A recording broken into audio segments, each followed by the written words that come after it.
Mercredi 10 novembre 2021, mesdames et messieurs, c'est toujours un plaisir de vous retrouver dans ce journal version française. Merci de choisir notre chaîne pour vous informer. Tout de suite sur le plan politique, l'atelier à l'endroit des maires et des gouverneurs organisé par le ministère de l'Intérieur et de la décentralisation à Tirabé a pris fin hier. La perspective commune pour une étroite collaboration entre les gouverneurs, les maires et les différents ministères pour acter le développement à la base a vu le jour. Un reportage de Vivant à Tirabé. Tous les gouverneurs de région ont adhéré à l'importance d'une collaboration de tous dans la réalisation du développement de Madagascar. Cet accord résulte de l'atelier par le ministère de l'Intérieur et de la décentralisation à Tirabé qui a duré 2 jours. Par ailleurs, les maires ont été satisfaits qu'on ait répondu à leurs besoins et qu'ils puissent par la suite apporter des changements au sein de leurs communes respectives. La clôture de l'atelier a eu lieu hier et les participants aspirent à ce que les événements comme celui-ci soient effectués périodiquement. Le prix du billet d'avion pour les vols domestiques pourrait diminuer de 30% d'après les analyses des techniciens du ministère du Transport. C'est ce qu'a déclaré le ministre Tino Caroberto ce jour. Le redressement de la compagnie nationale Madagascar Airlines devra également profiter aux Malagasy, toujours d'après le ministre. Reportage. Air Madagascar est actuellement en redressement judiciaire. Le paiement des dettes de la compagnie sera géré par le tribunal de commerce et non par le ministère du Transport, souligne le ministre ce jour. Madagascar Airlines travaille avec la licence Air Madagascar et dans ce cadre, il y aura une mutation technologique. Les améliorations apportées actuellement permettront de réduire de 30% le prix des billets des vols domestiques. Le mode de travail au sein de la compagnie connaîtra également des améliorations afin que cela puisse être profitable pour les intérêts de Madagascar. Les voyages en avion ne doivent plus être considérés comme un luxe, d'où la démarche pour la réduction de 30% des prix des billets pour les vols domestiques, a précisé le ministre. Pour assurer la continuité des activités de la compagnie, Madagascar Airlines va affréter un Boeing 787 d'Air Europa durant les 4 mois à venir, le temps de réparer l'Airbus A340 de la compagnie, d'après le ministre du Transport. La hausse des frais de transport sur les lignes nationales et régionales ne sera effective tant qu'elle n'a pas été discutée au sein de la nouvelle commission regroupant les différents acteurs du secteur, les usagers ainsi que le ministère responsable. Aussi, ce n'est qu'après la mise en place de cette commission que les lignes qui feront l'objet d'une augmentation de frais de transport seront déterminées. Fadja Senamirai nous en dit plus dans ce reportage. La commission sera opérationnelle à partir de la semaine prochaine en vue d'examiner la hausse des frais de transport dans les régions. Cette augmentation sera déterminée en fonction des états des lieux, entre autres le mauvais état des routes qui entraîne une grande consommation de carburant. De ce fait, il a été décidé, durant la réunion des transporteurs, que la hausse des tarifs dans des régions déterminées ne sera effective qu'avec l'accord de la commission regroupant les transporteurs, les passagers ainsi que les autres acteurs du secteur du transport. Plus de 130 personnes ont été victimes d'intoxication alimentaire à Antanitbe, en Nzurube. Les investigations de l'Agence de contrôle de la sécurité sanitaire et de la qualité des denrées alimentaires au sein du ministère de la Santé publique ont permis de découvrir qu'une seule gargote en a été responsable. De ce fait, cette dernière a dû être fermée, a expliqué le directeur de l'agence. Un reportage d'Anela Martina Enzar Njianso. Le CSP2 d'Antanitbe a reçu 133 personnes ayant présenté des symptômes d'intoxication alimentaire. 50 d'entre elles ont dû être hospitalisées en raison de la gravité de leurs états. Les victimes auraient mangé dans une même gargote pendant le jour de marché d'Antanitbe, d'après les informations. La gargote en question a été fermée aussitôt. À noter que ces cas d'intoxication alimentaire se présentent souvent à cause du non-respect des normes régissant les gargotes et les restaurants, surtout en ce qui concerne l'utilisation d'œufs dans la préparation des plats, a expliqué le directeur de l'Agence de contrôle de la sécurité sanitaire et de la qualité des denrées alimentaires. De ce fait, la commune d'Antanitbe et les responsables à tous les niveaux ont procédé à l'élaboration d'un arrêt communal afin de normaliser les gargotes et restaurants.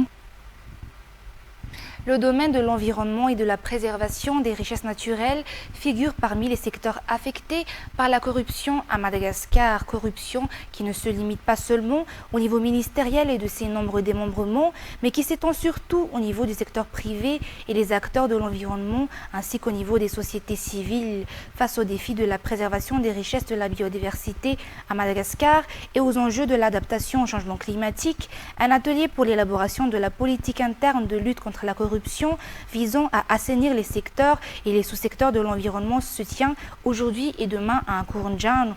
Les ateliers de concertation de ce genre se poursuivront ainsi dans les régions et permettront spécifiquement d'identifier les sous-secteurs de l'environnement affectés par la corruption, de déterminer les niches de corruption au niveau central et surtout de préciser les pistes de solutions pour mitiger les risques. Plus d'explications. La lutte contre la corruption est d'une importance capitale pour Madagascar parce que, comme l'a rappelé Monsieur le Secrétaire général, Madagascar fait partie des 10 hotspots de la biodiversité mondiale. Donc c'est un haut lieu de biodiversité avec une richesse incommensurable en termes de ressources naturelles et cela est toujours source de convoitise, de trafic illicite, illégal et de corruption. Maintenant, l'objectif de cet atelier, c'est de démarrer des consultations pour la mise en œuvre, l'élaboration, de la politique nationale de lutte contre la corruption, mais aussi un plan d'action pour la mise en œuvre de cette politique. Donc nous avons commencé la réflexion, les consultations ici au niveau de Madagascar, mais il y aura des consultations au niveau de Tana, il y aura des consultations qui vont se faire aussi au niveau des autres régions de Madagascar, donc qui sont riches en biodiversité pour que cette politique puisse refléter les ambitions et les points de vue de toute la population, mais aussi avoir l'avis de tous les acteurs dans la mise en œuvre de cette politique nationale de lutte contre la corruption dans le secteur de l'environnement et des ressources naturelles. À un jour de match, les opposants au Bénin, les Barrias de Madagascar, sont encore en pleine préparation selon le coach. Les joueurs sont au complet à l'heure actuelle après l'arrivée de ces derniers joueurs hier soir.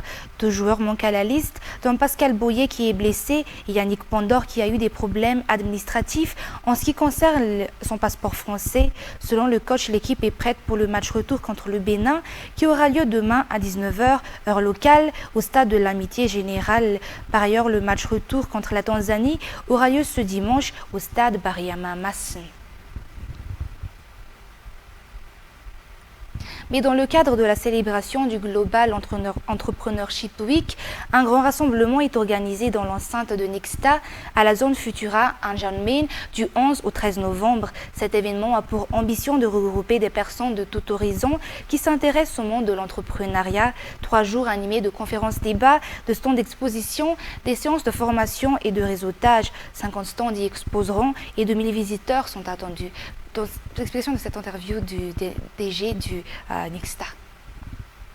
Nous célébrons depuis 2018 la semaine mondiale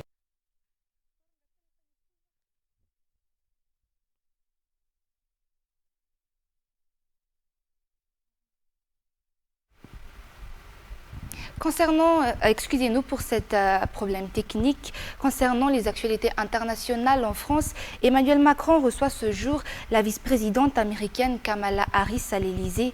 Arrivée hier à Paris, la numéro 2 de l'administration Biden est en France pour une visite de 5 jours, durant laquelle elle aura pour mission de ressouder les relations diplomatiques entre Paris et Washington, mises à mal par la crise des sous-marins australiens. Un reportage de France 24.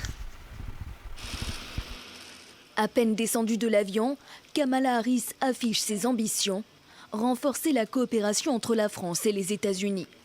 Pour son premier jour à Paris mardi, la vice-présidente américaine a visité l'Institut Pasteur et rencontré des chercheurs américains et français qui travaillent ensemble sur le Covid-19. It is also an incredible statement about the history of the relationship between France and the United States on many issues, but in particular on scientific research. Some of the most significant discoveries in science have occurred here in collaboration with French scientists, American scientists, scientists around the world. Un partenariat fort, vanté par Kamala Harris, et surtout un pas de plus pour sceller la réconciliation franco-américaine après l'affaire des sous-marins. Une humiliation pour la France, qui avait dû renoncer à la vente de 12 sous-marins à l'Australie au profit des États-Unis, qui ont finalement obtenu le contrat. Le 29 octobre dernier, en marge du G20, Joe Biden avait déjà tenté d'apaiser la colère de son homologue Emmanuel Macron en rappelant son attachement à la France. What we did was clumsy. It was not done with a lot of grace. But I want to make it clear, France is an extremely valued partner. Kamala Harris se donne 5 jours en France pour tourner la page et engager des discussions pour plus de coopération dans les domaines de la sécurité, de la santé et de l'espace. Le Premier ministre polonais Mateusz Morawiecki a accusé mardi 9 novembre le président russe Vladimir Poutine d'orchestrer la crise migratoire à la frontière entre la Pologne et la Biélorussie. D'après Varsovie, entre 3 000 et 4 000 personnes sont massées à la frontière depuis plusieurs jours et tentent de survivre dans un camp de fortune par des températures glaciales. L'Union européenne a annoncé une surveillance accrue de 20 pays, dont la Russie, soupçonnée d'avoir organisé l'acheminement de migrants vers la capitale. Toujours un reportage de France 24. Il est sur tous les fronts. Ici, tout près de la frontière avec la Biélorussie, le Premier ministre polonais mobilise ses troupes, venues en renfort pour empêcher ces migrants de traverser. Quelques heures plus tard, c'est au Parlement qu'il défend sa politique. Selon lui, si la Biélorussie organise l'arrivée de migrants, c'est Moscou qui tire les ficelles. Ale to właśnie ten ostatni atak Łukaszenki, który jest wykonawcą, ale ma swojego mocodawcę i ten mocodawca jest w Moskwie. Tym mocodawcą jest prezydent Putin. La Pologne a alors érigé une clôture de barbelés et les migrants, venus du Moyen-Orient et d'Afrique, se sont massés dans des camps de fortune près de la frontière. Une situation qui pèse aussi sur la Lituanie, autre pays limitrophe de la Biélorussie. Vilnius a déclaré l'état d'urgence à sa frontière. We have to be sure that our border officials really have the possibility to stop people on the border if they're making some aggressive breakthrough. Depuis plusieurs semaines, Alexandre Loukachenko est accusé par l'Union européenne d'organiser ces arrivées de migrants en représailles aux sanctions européennes prises suite à la répression brutale de l'opposition. Pour le président biélorusse, c'est la faute de l'Union européenne et en particulier des Polonais. Мы с вами люди военные, мы понимаем, что такое сегодня вести войну с этими несчастными людьми на границе Польши, допустим, с Беларусью и выдвигать колонны танков. En attendant, ce sont justement les migrants qui paient le prix de ces tensions. Ils seraient entre 3 et 4 000, des hommes, des femmes et des enfants à manquer d'eau, de nourriture, à dormir à même le sol, tentant de se réchauffer autour de feu par des températures proches de zéro. Au moins 16 employés de l'Organisation des Nations Unies ont été arrêtés à Addis Abeba ce mardi 9 novembre dans le cadre d'une vague d'arrestations visiblement basée sur les origines ethniques. L'ONU exhorte les autorités éthiopiennes de libérer ces employés. Un bras de fer se met en place dans un contexte humanitaire désastreux. Les conséquences économiques de la guerre se font de plus en plus sentir dans le pays. France 24.